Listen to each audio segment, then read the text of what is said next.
Olha bem aí antes tempo.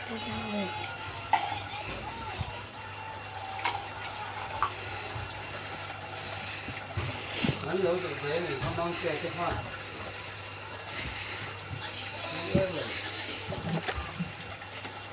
Cao cơ. Ngày thường là có cho nên là phải có sự ngày thường. Ngày thường nó chỉ đi đi apa? Bila ya sih, oh betul lah. Kalau belum dia terus. Bila sih, kalau mau ada sih, kalau mau ada mana ada ni mak. Mana dia sih ni.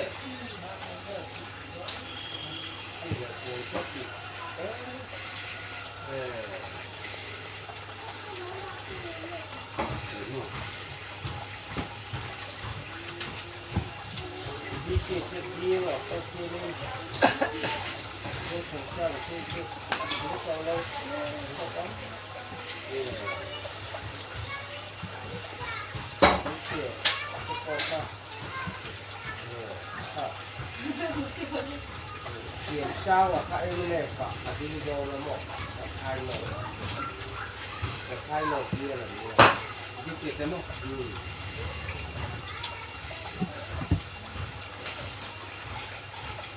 Sao à? Chuột ra cái nhỏ này chứ cái này.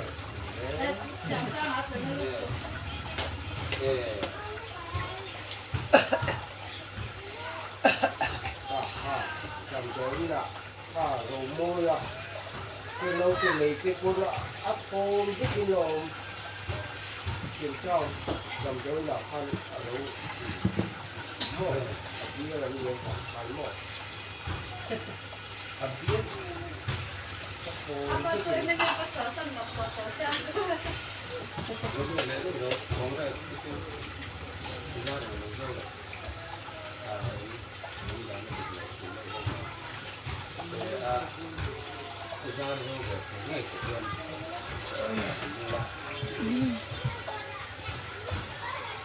Chị làm cái ba cái cái này phải chuẩn bị nó phải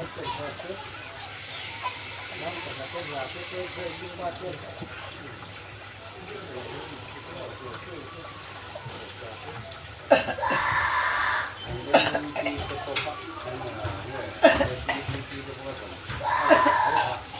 Jatuh, spesifik kan?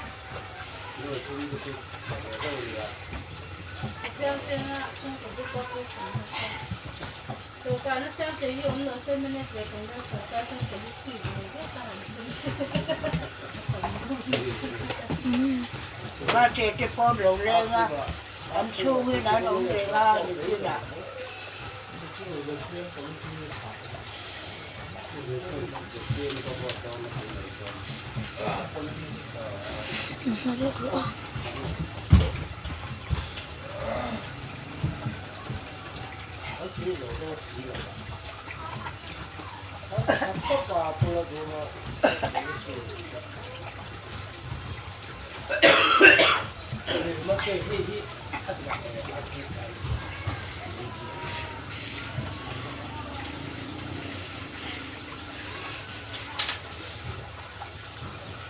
cái đầu tiên là không có này Không ra. cái này một phần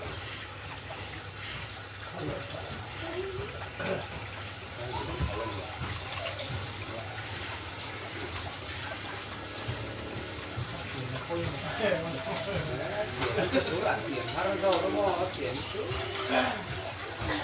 như là cái đấy là con về cái ảnh rồi đi thằng cầm về cái ảnh rồi gì á anh ta vừa đó ô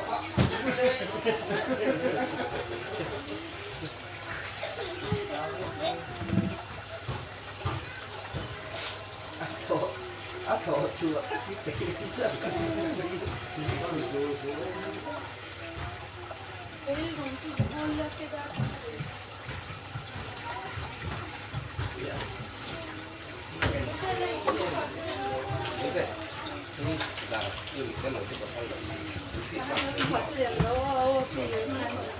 Stai mi stiamo andando. Ciao, bé bé kê cảm ơn bố quy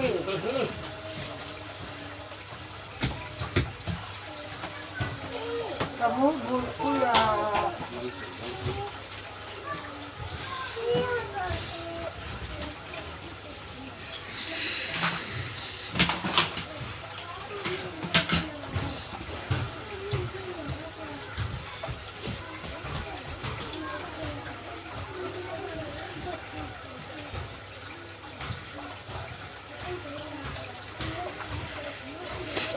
Oleh cuman coklat tu cari lah. Oleh, cuma ini boleh lo dah senang.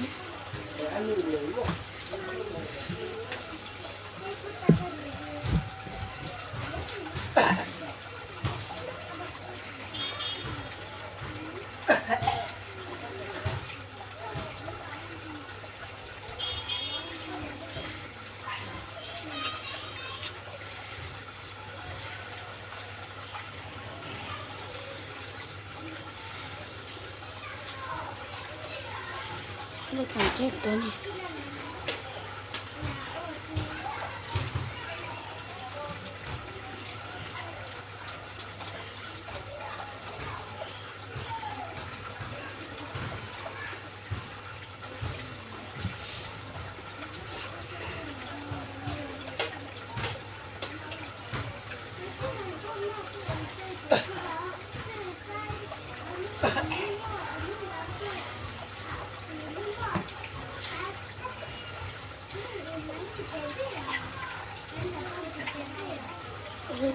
Tengok tu dah ni. Feel chip je lah keselam siam apa yang ni. Ibu ya feel cakap begitu tu.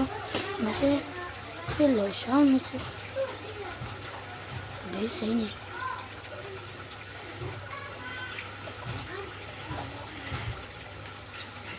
Bikin sedar le tu ikat di patok ru feel tu kan. Dah like kami le subscribe tu je. Jangan lupa subscribe.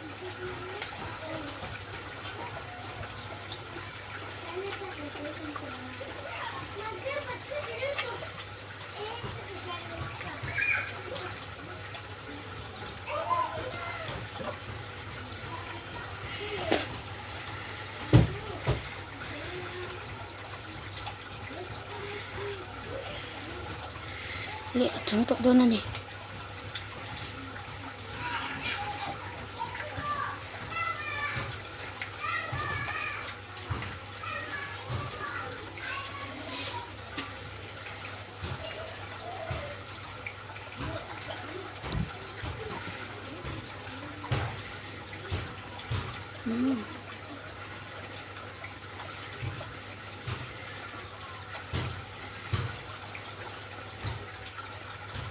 Boleh kat tu jangan kau boleh tantan ni sekali lama.